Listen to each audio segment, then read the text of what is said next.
नमस्कार, बहुत स्वागत है आपका। मैं हूं आपके साथ सुमित झा। तो अब से कुछ देर बाद दिल्ली चुनाव की तारीखों का ऐलान होने जा रहा है। दोपहर 2 बजे दिल्ली चुनाव का ऐलान होगा। चुनाव आयोग की प्रेस कॉन्फ्रेंस दोपहर 2 बजे होने जा रही है और यह बताया जा रहा है कि दिल्ली में एक ही फेज में चुनाव संभव है। 6 फरवरी को वोटिंग हो सकती है, 8 फरवरी को मतगणना होगी। सूत्रों के हवाले से यह बड़ी खबर। 6 फरवरी को वोटिंग और 8 को मतगणना। और ये बताया जा रहा है कि 2020 में जैसे एक ही फेज में मतदान हुआ था और उसी तरह से एक ही फेज में इस बार भी मतदान होगा। 6 फरवरी को वोटिंग होगी और 8 फरवरी को मतगणना। दिल्ली के दंगल में बाजी कौन मारेगा ये पता चलेगा। और आज दोपहर 2 बजे जब प्रेस कॉन्फ्रेंस होगा और चुनाव आयोग की तारीखों का ऐलान होगा प्रेस कॉन्फ्रेंस में, उसी के साथ आचार संहिता भी लागू हो जाएगी। जो विधानसभा का, दिल्ली विधानसभा का मौजूदा कार्यकाल 23 फरवरी को खत्म हो रहा है। 2020 की बात करें तो 2020 में विधानसभा चुनाव की घोषणा 6 जनवरी को हुई थी और सभी 70 सीटों पर 8 फरवरी को सिंगल फेज में वोटिंग हुई थी और 11 फरवरी को मतगणना हुई थी। और इस बार ये बताया जा रहा है कि इस बार 6 फरवरी को मतदान हो सकता है एक सिंगल फेज में और 11 फरवरी के बजाय 8 फरवरी को ही नतीजे आ जाएंगे। 23 फरवरी को कार्यकाल खत्म हो रहा है। 2020 में बात करें, आम आदमी पार्टी को 53.57% वोट के साथ 62 सीटें मिली थी, जबकि बीजेपी को 8 सीटों सहित कुल 38.51% सीट मिले थे। वहीं कांग्रेस को 4.26% वोट मिले थे, लेकिन पार्टी अपना खाता खोलने में भी नाकाम रही थी। बहुत शानदार काम चुनाव आयोग कर रहा है और दिल्ली में निष्पक्ष चुनाव होंगे। चुनाव की डेट आ जाएंगी और डेट के बाद सभी प्रत्याशी मतदाताओं से संपर्क करेंगे और भारतीय जनता पार्टी की सरकार इस बार दिल्ली में निश्चित रूप से बनेगी। देखिए, ये अरविंद केजरीवाल और उनकी पार्टी का जो अनैतिक तरीके से, असंवैधानिक तरीके से काम करने का जो उनका एक तरीका है, आपको ध्यान होगा इन्हीं आम आदमी पार्टी के मुख्यमंत्री ने, इनके मंत्रियों ने दिल्ली के चीफ सेक्रेटरी को भी असंवैधानिक तरीके से, अनैतिक तरीके से रात को घर में बुला करके किस तरीके से उनकी बेइज्जती की थी। तो ये प्रेशर टैक्टिक्स के कारण और जिस तरीके से दबाव बना करके क्या उससे निकलवाना चाहते हैं, क्या गड़बड़ियां कराना चाहते हैं, और ये ठीक ही उन्होंने लिखा है कि आपको अगर कुछ भी चाहिए तो सरकार में कानून है, संवैधानिक स्थिति है, आप लिख करके करिए, जो आपको कहेगा मिलेगा। लेकिन पूरी तरह से चुनाव आयोग को प्रेशर बनाना, दबाना, ये उनकी राजनीति का हिस्सा है। आम आदमी पार्टी चुनाव लड़ने के लिए पूरी तरह से तैयार है। हमारे पास सीएम फेज भी है, हमने 70 कैंडिडेट्स भी अनाउंस कर दिए हैं। वहीं भाजपा की या अन्य पार्टियों की कोई तैयारी नहीं लगती।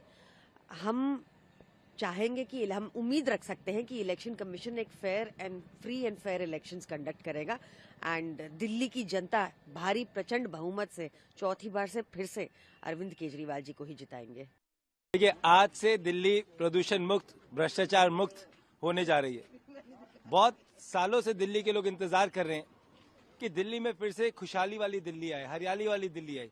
प्रदूषित दिल्ली, भ्रष्टाचार दिल्ली, शीश महल की दिल्ली और आरोप प्रतिरोध की दिल्ली से लोग थक चुके हैं, परेशान हो चुके हैं।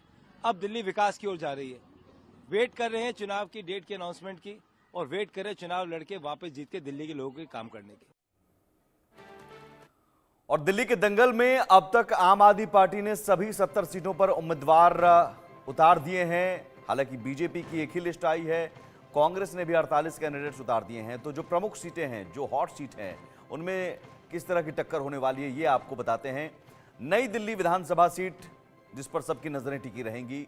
पूर्व सीएम और आम आदमी पार्टी के संयोजक अरविंद केजरीवाल यहां से चुनाव लड़ रहे हैं, जिनके खिलाफ प्रवेश वर्मा को बीजेपी ने उतारा है और संदीप दीक्षित कांग्रेस की तरफ से। तो ये त्रिकोणीय मुकाबला यहां देखने को मिल सकता है। आम आदमी party versus BJP versus Congress. आम आदमी पार्टी की तरफ से सबसे बड़ा चेहरा अरविंद केजरीवाल, बीजेपी की तरफ से प्रवेश वर्मा और कांग्रेस की तरफ से संदीप दीक्षित। जंगपुरा सीट की बात करें, मनीष सिसोदिया यहां से आम आदमी पार्टी के उम्मीदवार बनाए गए हैं। सीट उनकी बदल दी गई है इस बार। तरविंदर सिंह मारवाह यहां पर बीजेपी की तरफ से और फरहाद सूरी हैं कांग्रेस की तरफ से। जंगपुरा एक और हॉट सीट। एक और हॉट सीट की बात करें तो मालवीय नगर, सोमनाथ भारती हैं यहां पर आम आदमी पार्टी की तरफ से उम्मीदवार। सतीश उपाध्याय बीजेपी की तरफ से और कांग्रेस की तरफ से जितेंद्र कोचर, ये वो हॉट सीटें हैं जिन पर सबकी नजरें टिकी रहेंगी और इन पर मुकाबले की तस्वीर साफ हो चुकी है। उम्मीदवारों का ऐलान यहां पर हो चुका है सभी पार्टियों की तरफ से।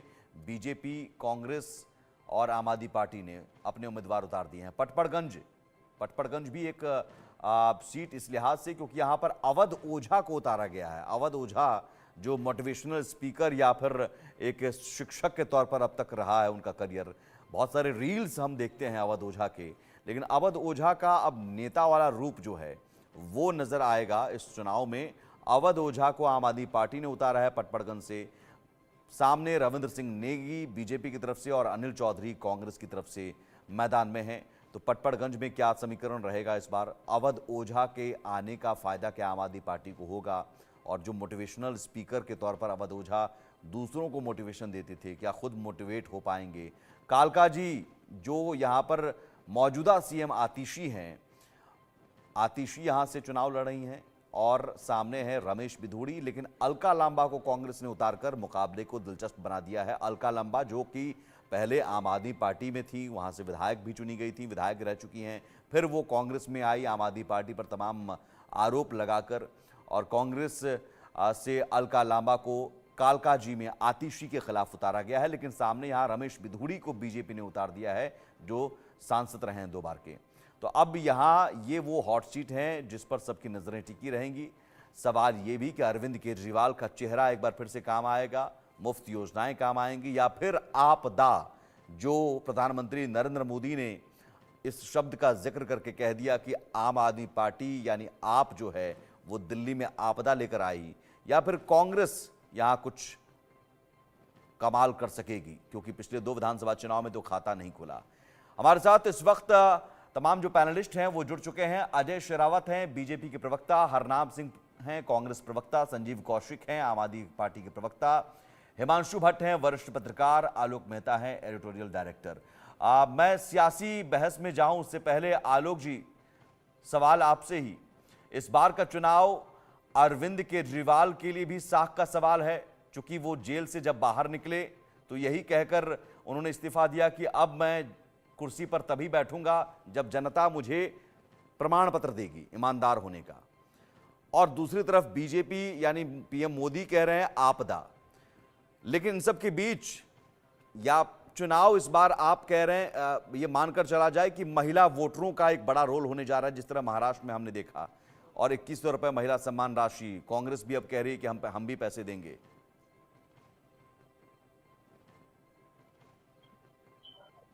जी, आपने जो बात कही निश्चित रूप से बहुत महत्वपूर्ण है, और ये केवल केजरीवाल जी के लिए नहीं है, ये सबके लिए, पार्टी के लिए प्रतिष्ठा का प्रश्न है।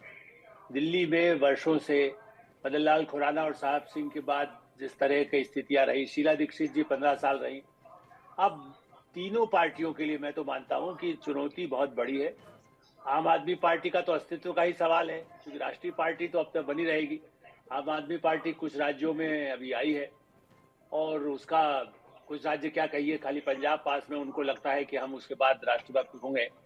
लेकिन जिस तरह से उनके अस्तित्व का सवाल है, और कांग्रेस का राहुल गांधी, देखिए वो कहीं दिखाई नहीं दी, अभी इतने दिन हो गए हैं चुनाव का, दिल्ली पर अभी भी वो समझौता करके बैठे हैं।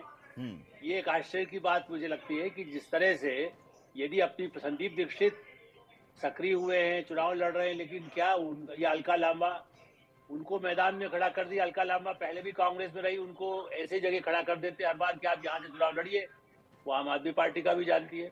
इसलिए मुझे लगता है कि ये प्रतिष्ठा का सवाल राहुल गांधी के लिए, दिल्ली में वो क्या कर सकते हैं, वो अमेरिका में क्या कर रहे हैं, लंदन में क्या कर रहे हैं, उससे नहीं है। उसी तरह प्रधानमंत्री मोदी जी ने देश भर में किया, लेकिन यदि उनके वर्कर यहाँ दिल्ली में काम नहीं करें, घर घर नहीं जाएंगे, तो आज भी मैं आपसे कह रहा हूँ आम आदमी पार्टी का नेटवर्क उससे ज्यादा है। अब उस समय इस बार कुछ बीजेपी कर सके तो उसमें खाली मोदी जी के नाम पर या पार्टी के नाम पर जो मिलता है, उसके लिए जो डिजिटल और खाली टीवी पर आप बैठे तो आपको हमको वोट मिलेगा क्या?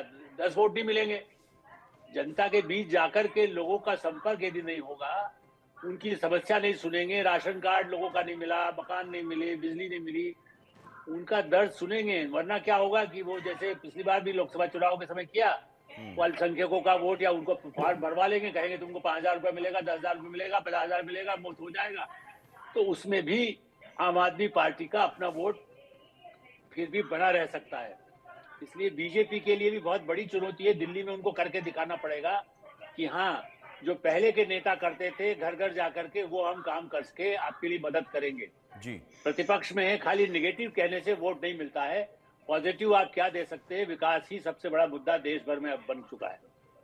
ठीक है। हिमांशु भट्ट जी, पार्टियों के लिए साख का सवाल तो है, लेकिन मुद्दे क्या होंगे? क्या मुद्दे मुफ्त योजनाएं, महिलाओं